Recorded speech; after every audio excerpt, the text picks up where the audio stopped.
Tracking, alerting, protecting. This is WKYT News.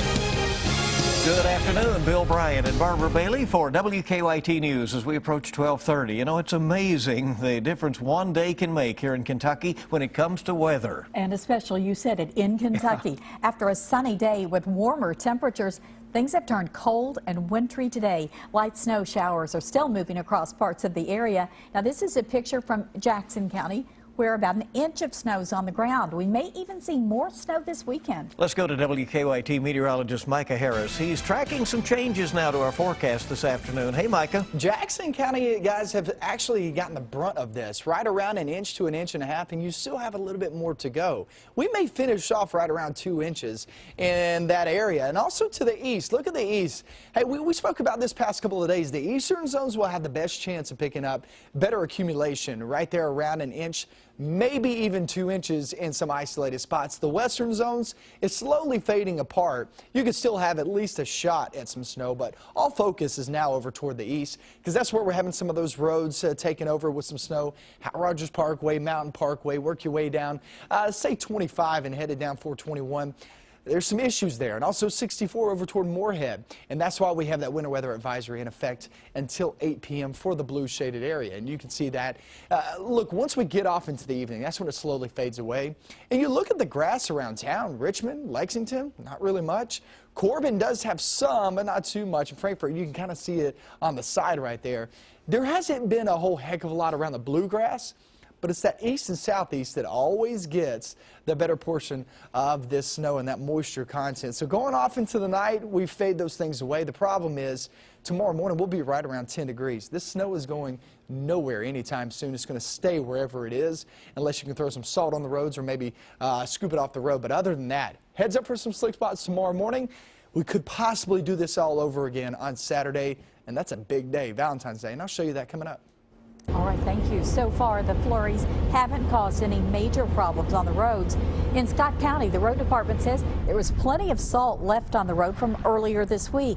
Now, for now, road crews are shifting their focus to a chance for snow and bitterly cold temperatures coming up this weekend. Up around Sadieville, the northern part of the county, I've seen 3, 4, 5, 6 inches of snow, and down in the southern part of the county have just a coating. And one of the first areas we'll check when we have any reports of slick conditions or snowing is we'll head to the northern part. Now, since road conditions can vary in different parts of the county, road crews say tracking them can be difficult. What's a debate over the way Kentucky should handle DUI cases? Today, lawmakers are looking over a bill requiring a special device in order for some offenders to be able to start their cars. The interlock device requires those convicted of drunk driving to do a breathalyzer test before they can turn on their car. WKYT's Phil Pendleton has more on that debate now from Frankfort.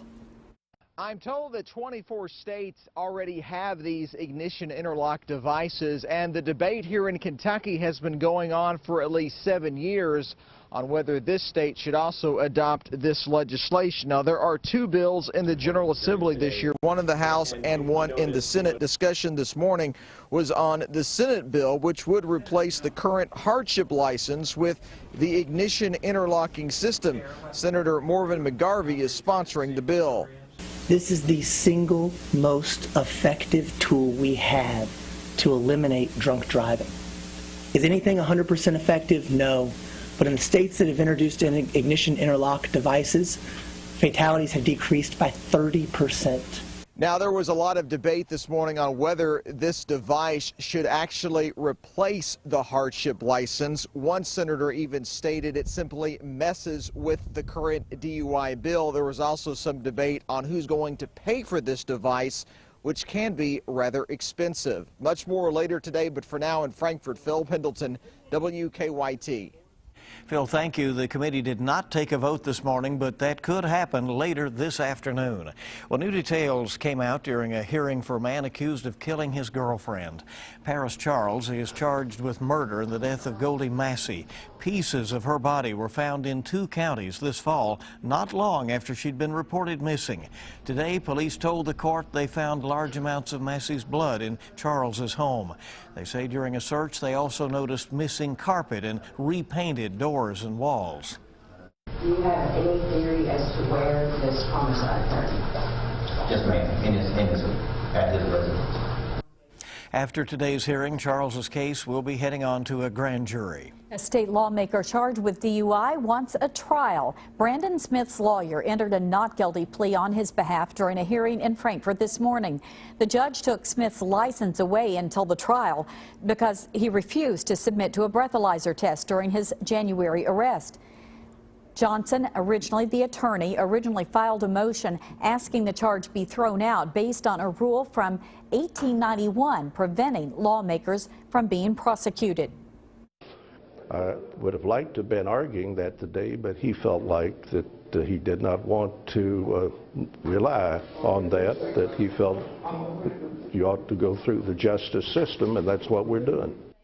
Now, a trial date wasn't set. The judge said her calendar wasn't open for a jury trial until April. A woman was killed in an ATV crash in Clay County. Kentucky State Police say Wanda Henson of Goose Rock was traveling eastbound on Kentucky 1524 last night when she lost control of the ATV. Henson was thrown from the ATV and pronounced dead at the scene. She was not wearing a helmet. Police think alcohol played a role. Lexington police have arrested a man accused of sending a nude picture of himself to a young girl on Facebook. 40-year-old Herschel Payton was arrested yesterday at his home on West 5th Street. Police say Payton told the girl he wanted to have sex with her, even though she told him several times that she was only 12 years old. He'll be arraigned on the charge later this afternoon. 2 men charged in a raccoon mauling have pleaded not guilty. Donald Pike and Brandon McCrary are charged with animal cruelty for that incident at the Boyle County Fair last year. Investigators say the men were behind the incident where a raccoon was released in front of several dogs who nearly killed it. The Advocate Messenger reports the men are back in court on March 18th. A police chase caused tense moments in a Lexington neighborhood overnight. Someone fired shots on Timber Hill Court near the Woodhill Shopping Center. When police got there, a man ran from the scene. He ended up getting away. Police think he was responsible for breaking out the windows of a home on Timber Hill. Shotgun shells were found there as well.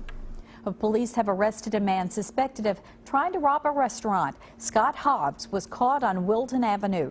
Police say he admitted he went into Yummy Asian Cuisine on West Main, pretended to have a gun, and demanded money from the clerk. He ended up leaving empty-handed. Hobbs is charged now with robbery. More than 4 million disposable fire extinguishers in the United States and Canada are being recalled. The company Kidd has received 11 reports of extinguishers failing to discharge due to faulty plastic valves. That recall includes 31 models.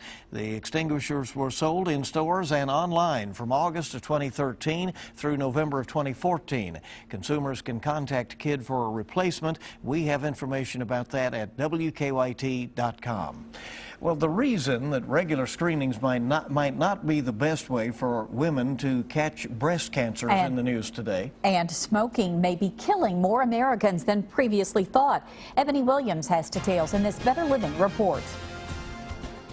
The Surgeon General says smoking kills about 480,000 Americans each year. But a new study from the American Cancer Society found the real number may be significantly higher. Researchers say an additional 60,000 smokers die from diseases that may be linked to smoking but have not been officially connected.